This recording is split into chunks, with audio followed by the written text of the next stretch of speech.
आज हम ओंकारेश्वर महादेव की कथा सुनेंगे कि आखिर ये शिवलिंग कैसे, ये ज्योतिर्लिंग उत्पन्न हुआ और कैसे कृपा कर रहे हैं। एक बार देवर्षि नारद को भगवान ब्रह्मा जी ने आज्ञा दी कि ब्रह्मा जी ने कहा, नारद जी आप जाकर के भजन कीजिए, तपस्या कीजिए, सृष्टि के कल्याण के लिए नर्मदा तट पर जाकर के परिक्रमा कीजिए,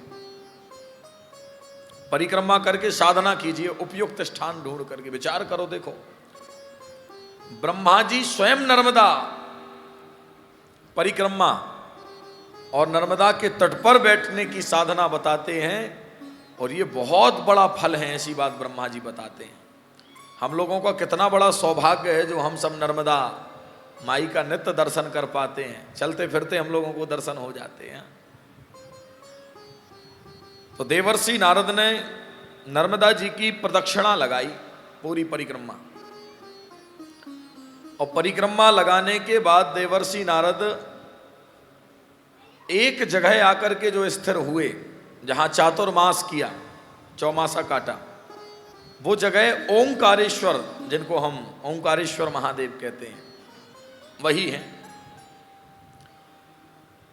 तो बंधुओं, नारद जी ने खूब साधना की, और साधना करने के पश्चात देवर्षि नारद विंध्याचल नाम के पर्वत पर चले गए, जो विंध्याचल पर्वत है।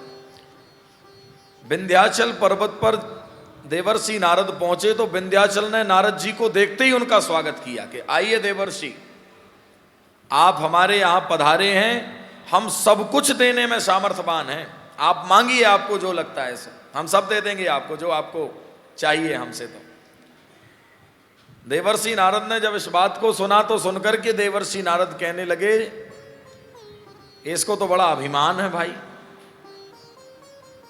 सब कुछ देने में मैं सामर्थ्यवान हूं, जो लगे सो मांगो, ऐसी कोई चीज नहीं है जिसकी व्यवस्था मैं ना कर सकूं। तो नारद जी ने उसके अभिमान को शांत करने के लिए एक ही बात केवल कही कि देखो भाई, ऊंचाई की बात कही जाए तो सुमेरु से ज्यादा ऊंचा पर्वत कोई नहीं है दुनिया में, जिसकी चोटी जाकर के सीधा स्वर्ग में मिलती है, वो सुमेरु है। तो क्या उतने ऊंचे तुम हो सकते हो? नारद जी ने कहा, क्या उतने ऊंचे तुम हो सकते हो? अब इसको ये बात बड़ी अपमानजनक लगी कि बताओ, हमारा तो मजाक उड़ा दिया देवर्षि नारद ने, पर अब हम भी सुमेरु के समान ऊंचे होकर के दिखाएंगे, पर हों कैसे? तो इसके लिए तो एक ही साधन है, केवल भगवान महादेव की साधना की जाए। सुमेरु के समान ऊंचे होने के लिए देवर्षि नारद से कहा, हम क्या करें? नारद जी ने कहा, जाकर के नर्मदा तट में तपस्या करो, भगवान शंकर जी की शिवलिंग बनाओ। विंध्याचल पर्वत जो थे वो आकर के ओंकारेश्वर की धरती पर नर्मदा तट में और शिवलिंग बनाने लगे। भगवान देवादिदेव महादेव की खूब तपस्या की, और जब महादेव की खूब तपस्या की तब देवादिदेव महादेव प्रसन्न हो गए, और प्रसन्न होकर के भगवती पार्वती मैया के साथ में और महादेव आकर के ओंकारेश्वर में प्रकट हो गए। और जब प्रकट हुए तब भगवान महादेव से उन्होंने कहा कि हमारी ये कामना है।